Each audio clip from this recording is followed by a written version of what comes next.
Indie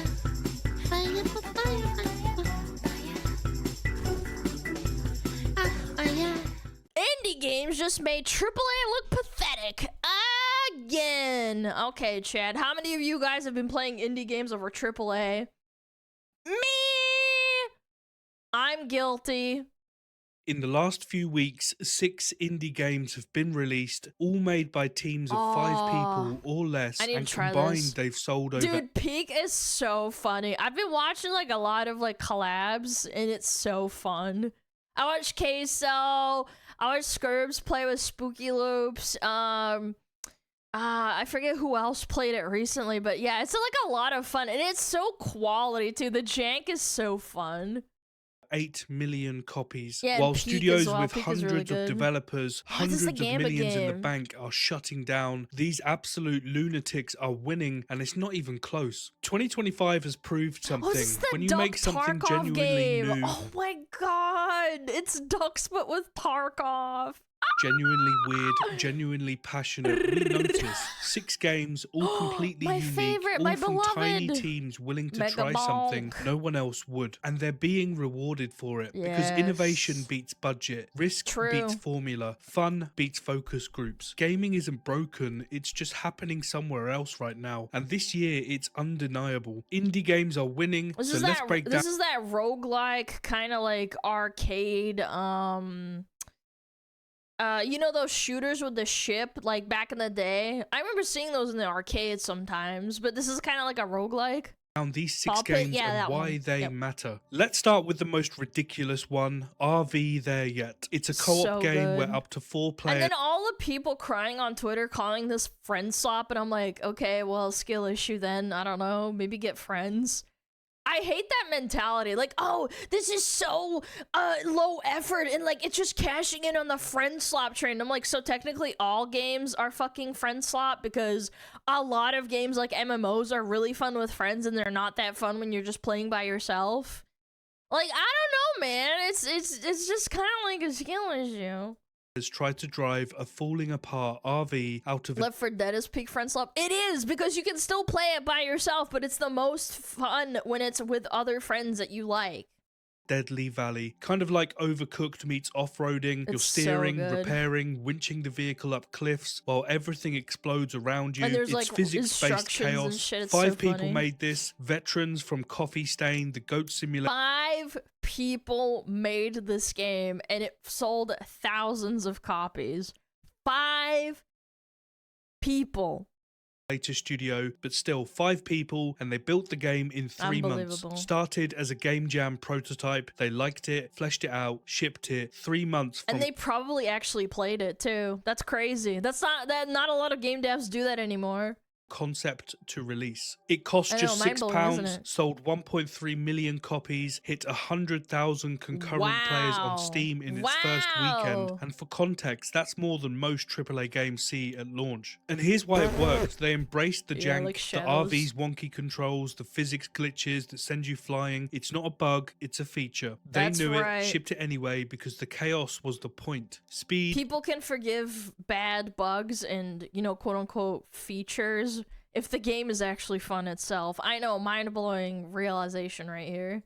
Madness, fun over perfection, and it paid off. These guys are laughing all the way to the bank right now. Then there's Clover Pit. Now warning, because this one is addictive. Don't say I didn't tell you. It's a roguelike where you're trapped in a cell with a demonic slot machine. You spin to earn coins to pay off your debt each round, or you literally fall into a pit. It's part luck, part strategy. You're manipulating reels, triggering combos, using charms to bend the odds, trying to snowball into a lucky run before you go bankrupt. 2 people made this game. 2 Italian dudes from Panic Arcade. That's it. It cost just £8.50, sold 100,000 copies in the first 24 hours. And you just know the AAA games are fucking seething, because they're like, fuck, a game made by 2 Italian dudes, and it's about gambling. We wish we thought of that, because we would have stuffed it full of microtransactions and actually made you pay to fucking pull the slot instead of making it free. You know they're seething about that.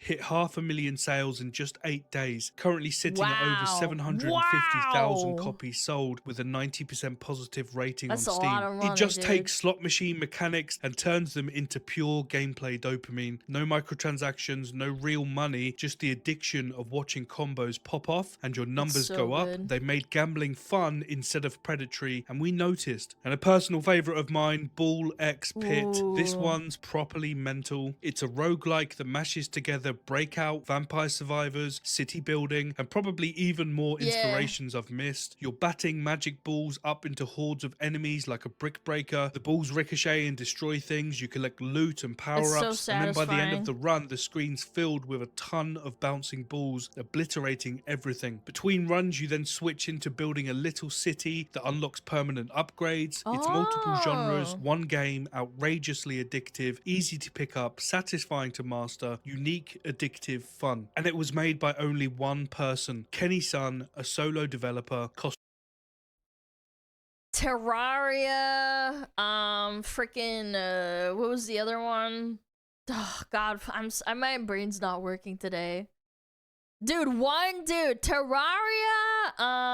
Stardew Valley, there's a couple more that I can't think of right now. Yeah, RimWorld was made by one guy, Balatro Schedule 1. So many games nowadays that people really enjoy are made by one guy.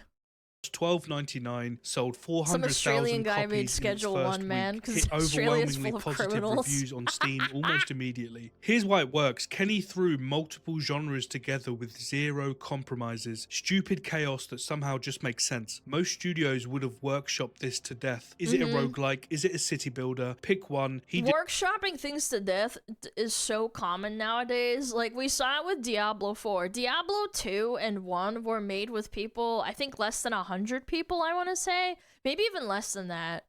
I think Diablo 1 was made by like 30 people, and then Diablo 2 was made by less than 100. And then in Diablo 3, I think it went up to 4,000 or 3,000 people. And it just works the right way. Yes, and it works, and it's fun. You get the dopamine, you get the satisfaction, and the customer is happy.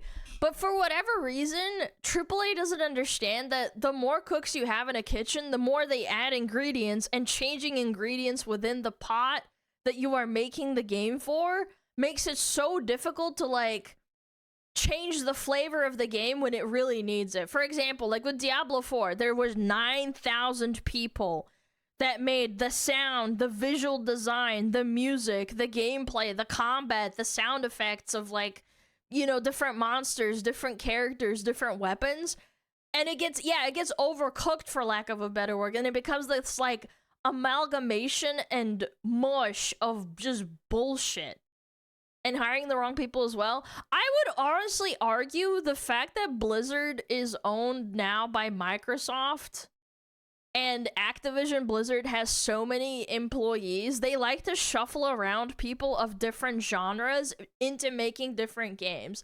I saw this instance with World of Warcraft when Hearthstone died, or not died, I shouldn't say that because it's still alive, but when Ben Brode left, Hearthstone kind of fell off really, really hard, and it was very noticeable because they started internally shuffling people around to try and compensate. Like, oh, if you work at Hearthstone, you can go work at Diablo or at World of Warcraft. And all these games are so different where I think, like, these people who are specialized at making, like, a good card game, like, for example, Hearthstone back in the day, they go and work for World of Warcraft, and it becomes, like, it's not what they're, like, used to, and I think it shows, and they start to implement different systems into different games where they don't really belong.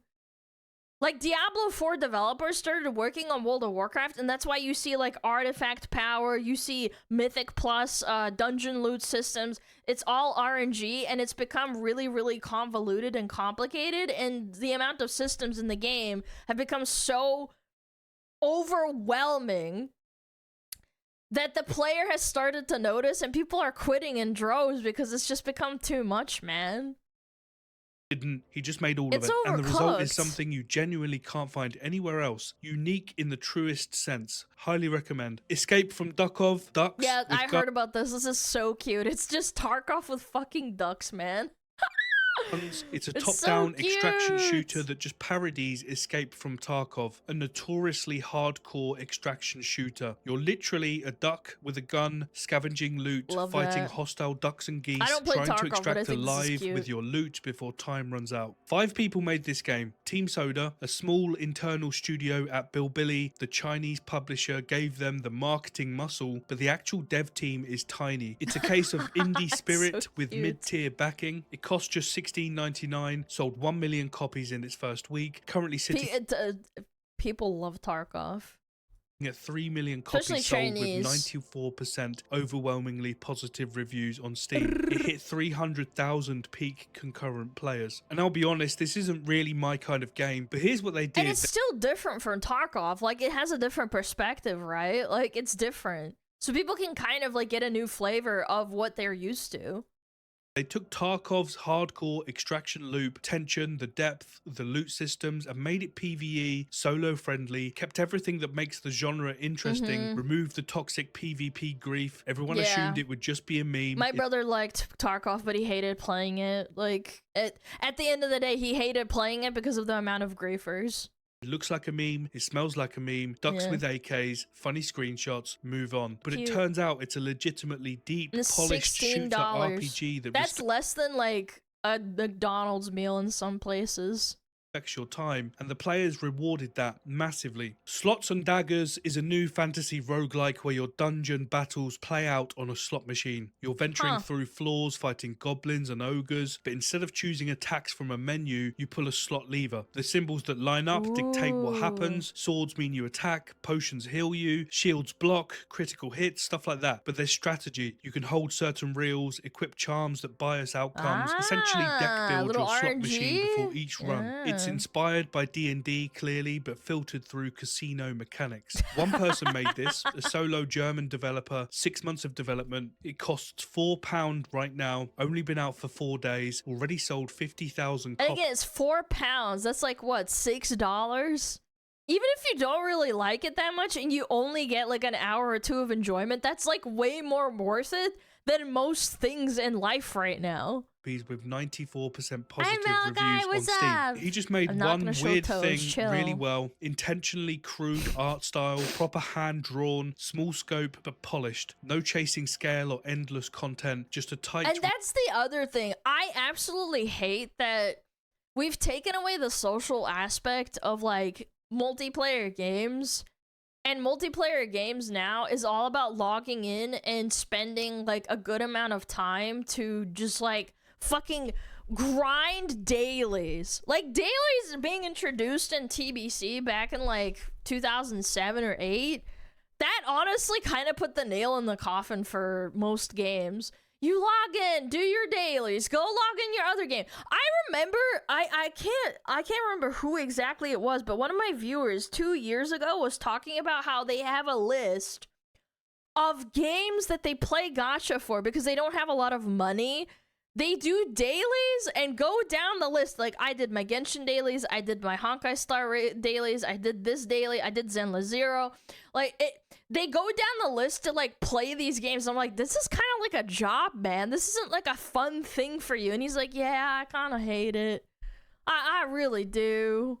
I don't want to stop. And I'm like, oh, man, like, I just feel bad for you. Replayable loop that does something genuinely new. I've got a feeling this one could blow up pretty soon. Another one I highly recommend checking out. And Megabonk, we covered this one already. A solo developer, Vampire Survivors in 3D, sold 1 million copies in 2 weeks. Currently estimated around 3 million copies sold. It's the same pattern, tiny team, weird idea, massive success. So what do all of these have in common? Innovation, risk, fun first, sales second. A clear vision from people who clearly love games. While 26% of European game professionals were laid off in the past year, with over 10% of them still looking for work and 13% of them Good, if you're making shit products, you should be losing your job. I've brought up this example before, but there was a restaurant that was like making buffalo burgers, and I decided to like hop in, and it was an over expensive $20 fucking buffalo burger, and it was lukewarm, and I had to make the burger myself. They gave me the meat and the patty and then the burger buns, and then they said, okay, there's the burger bar over there. I'm like, I paid $20 for this shit and you're making me assemble it? They're like, yeah, it's supposed to be like an experience. And I'm like, okay. And then like I put my burger together and then I actually ate it and I was like, this is so fucking mid.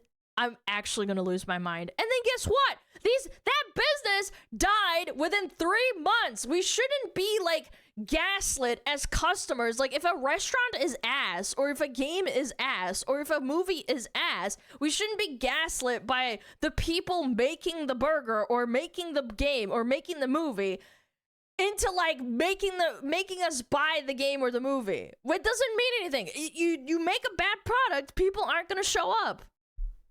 The industry entirely. These tiny teams were just building something genuinely new. The craziest part of all of this, you can buy all 6 of these games for less than one AAA release at 60 quid. 6 completely unique experiences, hundreds of hours of gameplay, all innovative, all made by people all of them who are friend swap. You can play by yourself. They love video games. And most of these games had more daily players than Bloodline.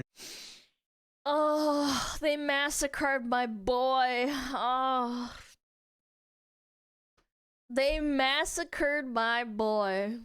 2, a £60 game, a game that peaked at 27,000 concurrent players on Steam for a fraction of the price and a fraction of the development time. And then they also wanted to make you pay for DLC day one, I'm pretty sure, no?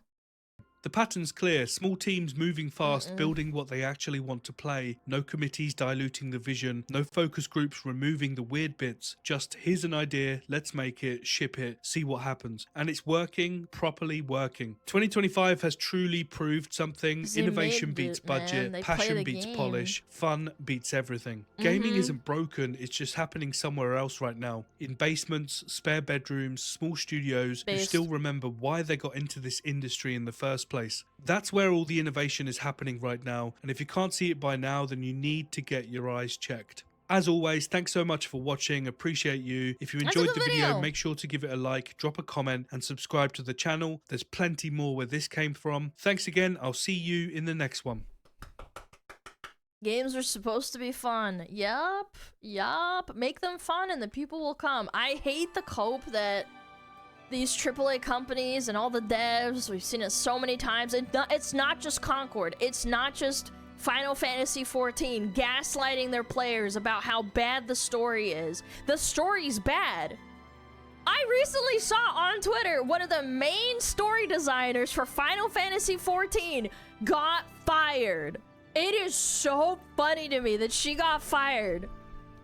It's like, you did a shit job. Obviously, people are fucking pissed. Final Fantasy XIV is literally 90% story and then 10% gameplay. I'm not even kidding. There's some people that absolutely do not engage in any sort of fucking combat, or they only do it because they have to in terms of, like, enjoying the game. Not for Final Fantasy XIV, I think it was another game. Well, at any rate, it was so bad. Like, you have to fire these people for producing bad products. Don't let them just sit around and collect a paycheck when people are fucking mauling out at them and making bad decisions. And ruining your game. And ruining a franchise.